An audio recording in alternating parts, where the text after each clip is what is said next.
Hello and welcome to the Coaching Podcast, coaching for success in sport and business.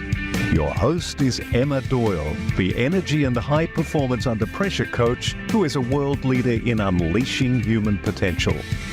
Buckle up for this high octane session. Let them have it, coach. G'day everybody and welcome to the Coaching Podcast. I'm here today with Lauren Conching, who is the Director of Coach Education at the Intercollegiate Tennis Association. I'm sure many of you may have heard of the ITA, and she's been doing that position since 2023. Prior to that, she was the women's tennis coach for 17 years at Hawaii Pacific University, and she's really proud of that program, just helping women fall in love with tennis. And as a head coach, she had no players transfer out, which is super cool, as well as many other successes, such as 6 NCAA Final Fours and 3 conference championships. So she absolutely loves living in Honolulu. So without further ado, welcome to the show, Lauren. How are you? I'm good. Thank you so much for having me, Emma. All right. First pattern break question is, do you prefer to body surf, boogie board, or actually surf? What's your water sport of choice? Oh, I prefer to actually surf, but I can only surf on a longboard. I think my arms aren't strong enough.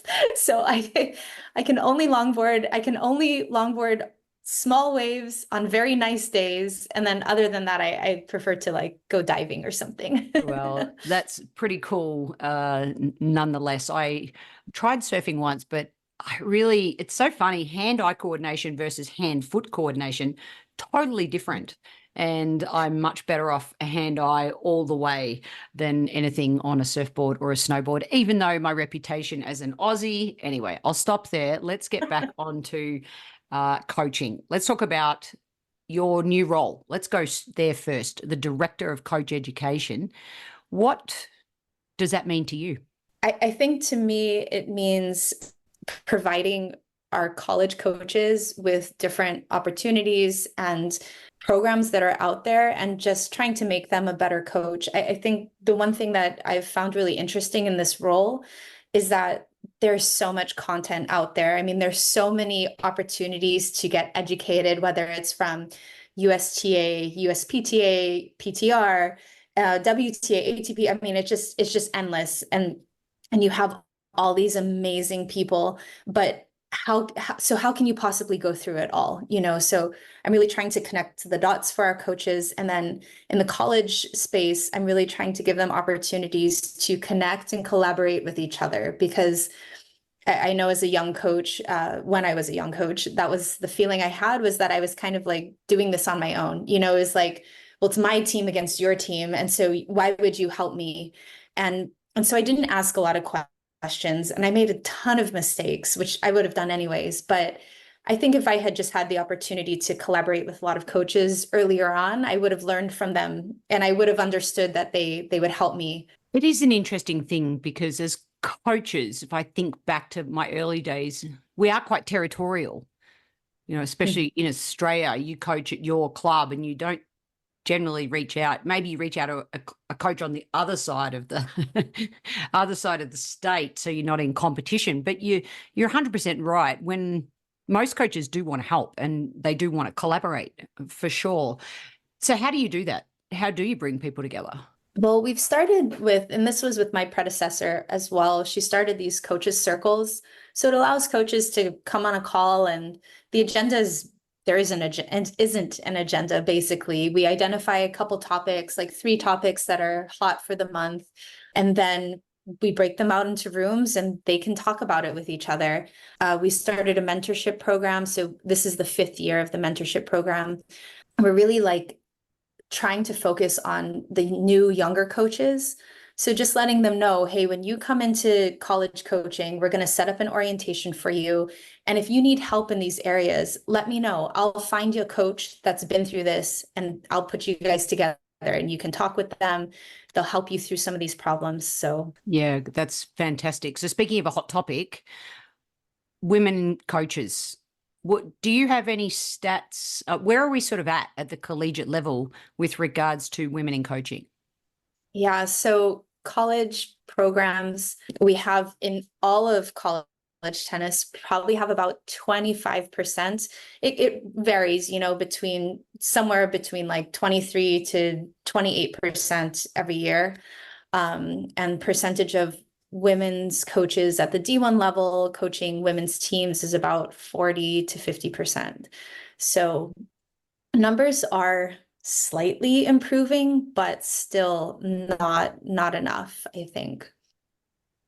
So just a quick question on the men's side. Are there any women coaches coaching a men's college team?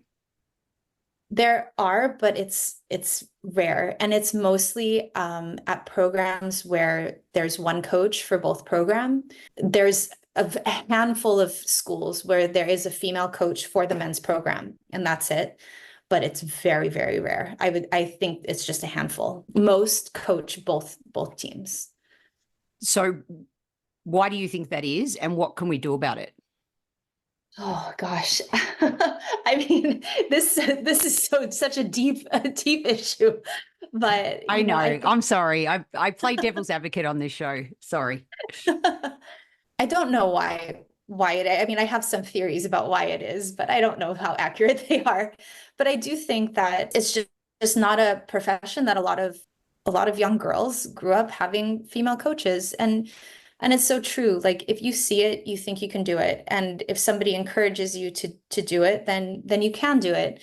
And I'm not sure how much that was happening. I mean, as a kid from the 80s, I can certainly say that I don't feel like it was happening a lot when I was a kid. I never had a female coach. And for most of my athletes across 17 years, I was their first female coach.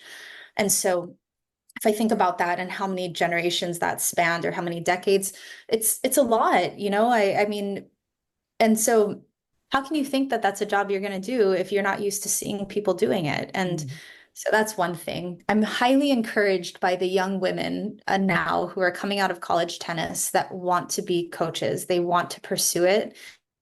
And I think the best thing that the tennis industry can do is make it a viable pathway by providing the right amount of financial support.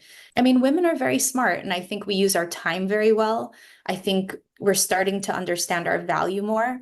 Some of these jobs are paying like $10,000. I mean, you've got to love it so much to want to do it, and if you're not getting your health taken care of, if you're not getting other parts of your life taken care of, then how can you make that work? It goes for men and women too, Well, I love that representation, and even the system needs to do a better job, because no one can live off that type of salary. So let's talk about when you were coaching for those 17 years. How did you create a culture that would help young women fall in love with tennis? I wish I could say I was very intentional, but I think it happened naturally from my own experiences as a player. I often felt that because the coaches I had worked and maybe preferred working with men more, we often got compared to the guys. Like, why aren't you doing it like that? Why aren't you doing, the guys do it like this? So the first place I kind of started when I became a coach was knowing that I would never ever compare our women's team to what guys could do, or I don't even know actually what guys can do. So it's just understanding that they're women and they have different issues, and really wanting to listen to them and let them just be who they were. And so that was the first thing. And then the second thing I noticed was, as I had mentioned earlier, is like so many of the players I was getting, because Division II, we have had different eligibility rules. And so a lot of these girls had tried to play on the tour. They didn't make it, or they had lost their eligibility because they played too long. And they had some really like kind of traumatic experiences, whether it was on the tour or maybe a parent was too hard on them. And, it was just really sad to see how kind of broken they were with the sport. So the one thing that I promised myself was that I was never going to be harder on them than they were already on themselves. And it sounds so weird coming from a coach, because your job is supposed to be hard on them. But I felt like as a woman, it was like nobody could tell me all the things I was doing wrong, because I already knew and I already thought it was 10 times worse than what they thought. So my thought was like, well, if these girls are beating themselves up about everything, I don't need to do that for them. My job is to help them see all the great things that they can achieve, all the great things that they are. And that's kind of how it started, and I think the college system is wonderful because if you create a healthy team environment, and you create healthy practices, you can't help but love it. You really, I just don't know how you couldn't, because you go from playing individual matches and being against even like your siblings or your best friend to having all these people that want you to win. It's amazing for a tennis player.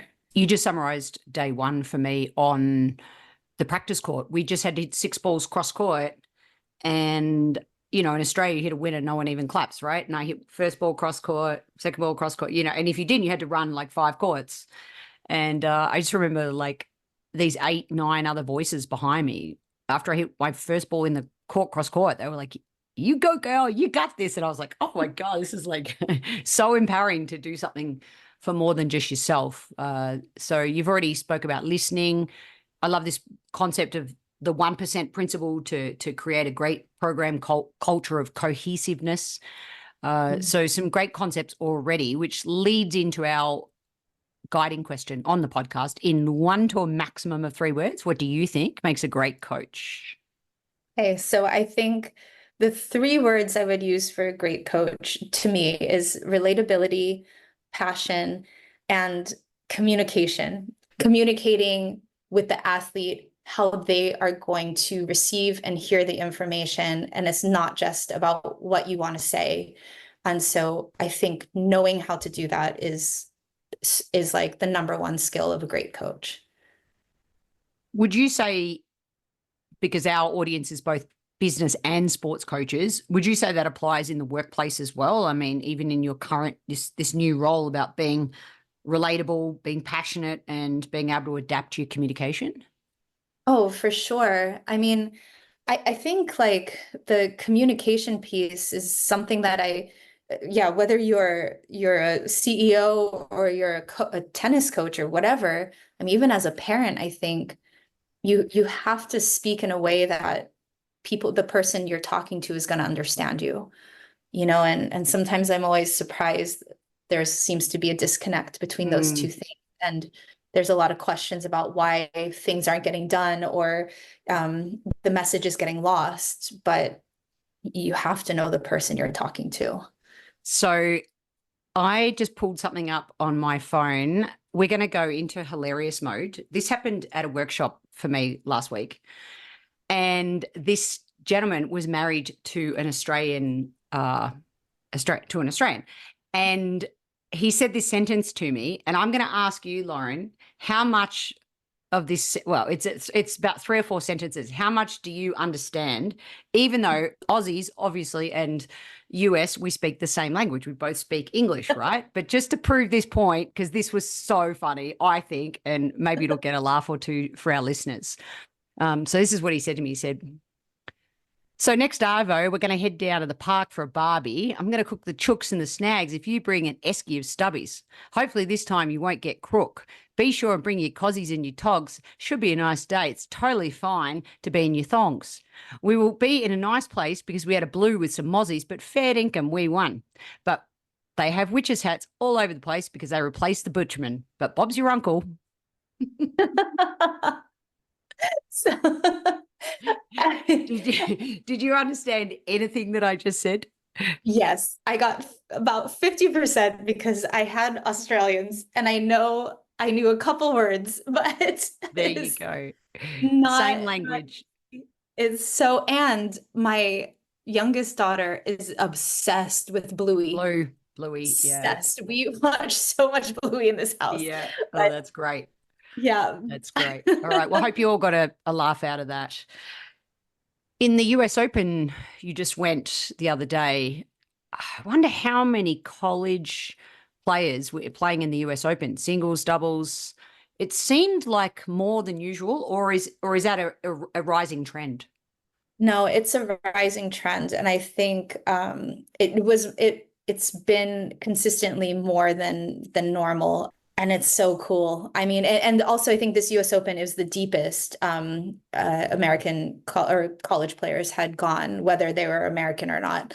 And it's so awesome to see that people are starting to realize that college tennis is a great pathway to becoming a professional. But I think it also says a lot about the sport. Like before it was like, oh, if you hit 30, you were so old. I remember being a kid and watching professional tennis, and Jennifer Capriati, I loved her. And she was only like 2 years older than me. I didn't realize that. And I remember them like, oh, well, she's 25 and, talking and that's old. And now you see players just, I think the education to take care of your body and everything is like so much better. So Yeah, yeah, that's I think it gives awesome. hope to college, meaning like you can play in college and you still have a lot of time. You are still young at 22. Don't worry about it. Absolutely. And your husband, who also is a college coach, so I'm wondering, when you get home from your days, do you talk tennis? You've got 2 kids. Are you going to coach your kids, or do you coach your kids?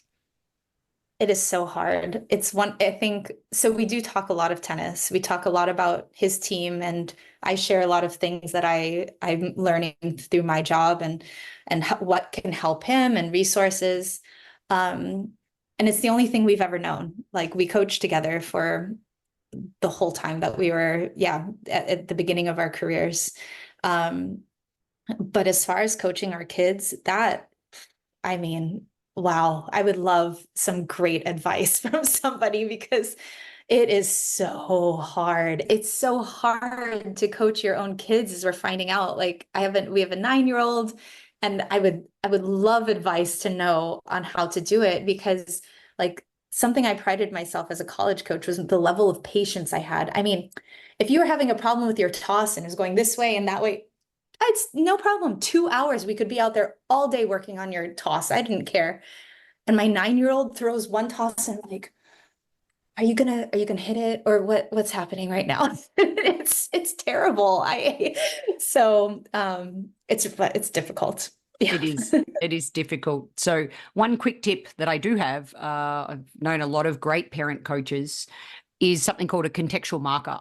So just being able to have a jacket, and when your jacket's on your coach, or when you take it off your mum, or a hat.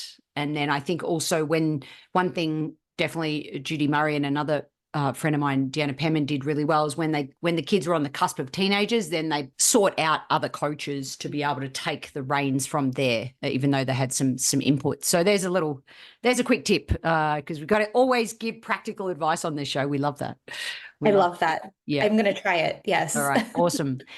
All right, Lauren. So our season 6 question that we ask everybody is, what disruptive idea do you have that may impact the coaching landscape in 2030? I would like to see all tennis coaches in the United States certified at some level, because I get concerned for multiple reasons, but just having the education, being certified, being safe play approved, and not just showing up to the courts with like a chlorine pool bucket of balls and, teaching people whatever you think like get educated. It doesn't mean you don't know the information. It just helps solidify that you're a great coach. Yeah, I think that's so important, continuous education. And it sounds like there's going to be a lot of changes in the US. So who knows what exactly direction that's going. But I think it is going to sounds like a little more streamlined, making it easier for people to get certified. And of course, plenty of resources at wearecollegetennis.com. So what I'd like to finish with is talking about women presenting, speaking. You spoke about representation earlier. I have an online course called Presentation Blueprint, and I designed it specifically to help build the skills and the tools and the resources. So, and you've even experienced the course as well.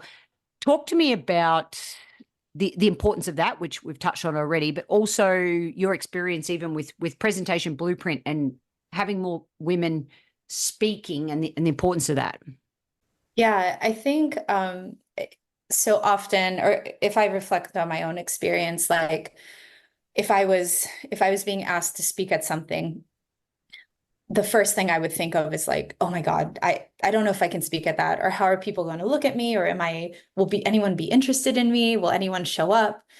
And I never really thought about what me speaking meant for other people. Because it's such a scary thing, as you reference in your blueprint. It's like, it's such a scary thing to speak. And so it's very, like, of course, it's very personal, but I think if we can remove ourselves from it for just a second and think about how important it is for, if you're a coach, for younger coaches, young female assistants to see you up there speaking, for male assistants, for everybody to see you up there, the importance of that. I would really hope that most female coaches could understand that is visual is very important. And so just find a way to do it. And if you're really scared, then use your blueprint, because it gives some great tips on and advice, and really takes you through how you can be super prepared. So you take away that fear. And I think before people speak the first time, they don't realize that it's actually just this lack of preparation. Like, yes, it's scary, but if you talk about something you're passionate about, it's not that hard. But you have to have like a good plan. You have to have a good strategy. You have to know what you want to do. And I thought, going through the blueprint, it helped so much just to emphasize the different structures of what a good speech is, how to prepare for them, and what you need to do to feel confident with it. It's very actionable, which I loved. Yeah, but I do think it's a little bit of ripping off the Band-Aid, right? Like you got to do it. But I do think if you can remove like how it's going to feel for you, or like the thought of how it's going to feel for you, and think about what it might do for others, it makes it a little bit easier, maybe. No, get rid of the word maybe, or I'll just delete that out in the episode when I'm editing anyway. No. So a couple of funny things. The first one is the fact that, yes, I realize most of you listen to the podcast on audio, but we also do have it on YouTube. And I am, shout out to my mum, Denise Doyle, I am literally wearing half a cardio tennis outfit sewn into a corporate shirt, to highlight this morning a workshop that I ran where I was combining my love of sport with corporate coaching, learn through play. So one of the things I'll say about that is somebody I met in Texas last week, he said, oh, you wore that half outfit that day, didn't you? So being memorable, that's something that you can consider when presenting. The other thing is, I find some presenters say to me, I don't like big noting myself. I don't like saying, oh, I like had these successes. And so my best advice around that, which I talk about in Presentation Blueprint, is to tell it through a story. And I always talk about, and the benefits, what the players loved, or what the participants loved, or the team members loved about this situation was this, rather than what I loved about it. So you're taking away the I, and you're making about, you're being in service to the sport or to the people. So there's just a little quick tip around that. So for example, I would say something along the lines of, so if you were with me on the day back in 2018 when I took the Australian Junior Fed Cup team to Budapest, and then I would tell that story rather than I've represented my country 20 times. So that's something I know that I've had a little, I don't know how to say what I've done without making it sound like you're big noting yourself. And also write your own introductions, and don't write them like a bio, even if you have to use ChatGPT. I have a Coach M GPT now. So put your bio in that, but make it creative so that you got a little bit of humor, you got a little bit of this, little bit of that. I always say I danced in the Australian Jitterbug Championships and lost in the first round, but I had to go. So there's some extra little quick tips. And I always give away prizes when I'm presenting, and I did it this morning, and I'm telling you, I was giving away quotes like fortune cookie balls, thanks to On Court, Off Court, shout out to them. And people were like dying to win like the motivational balls with fortunes inside them, which were just quotes from the US Open and quotes from the Olympics and corporate coaches. So anyway, so Lauren, any parting pieces of advice for coaches out there listening to this episode to glean from your wisdom? Oh gosh, not very wise, but but I think my parting words would maybe be more of a encouragement for just younger females to really take that step, like to find somebody that believes in you, and to, if you want to be a leader, you want to be a coach, whatever it is, find the people that think you can do it, and lean on them to help you get to where you want to be. I think often, especially as young people, they want to keep everything inside, right? They don't want to tell too many people about their plans, and they don't know who to trust. But talk about it, tell people so they can help you, and yeah, I just think leaning on people that have been there and seeing those people doing it, it can really help you a long way in your career. Yeah. Those who've heard me on this podcast before, confidence equals time plus experience. You can only short circuit the experience of someone else. Reach out to Lauren, reach out to the ITA, check out their conferences and everything they have to offer on their website. I really appreciate you being relatable, passionate, and adapting your communication. And may you surf on that longboard into being the best version and coach that you can possibly be. Lauren, thank you so much for being on the Coaching Podcast. Thank you for having me. And thank you, everyone, for listening. If you enjoyed this episode, please leave a rating review on your podcast listening device. And don't forget to tell a fellow coach about the show. The ball is in your court to take action and enjoy your coaching.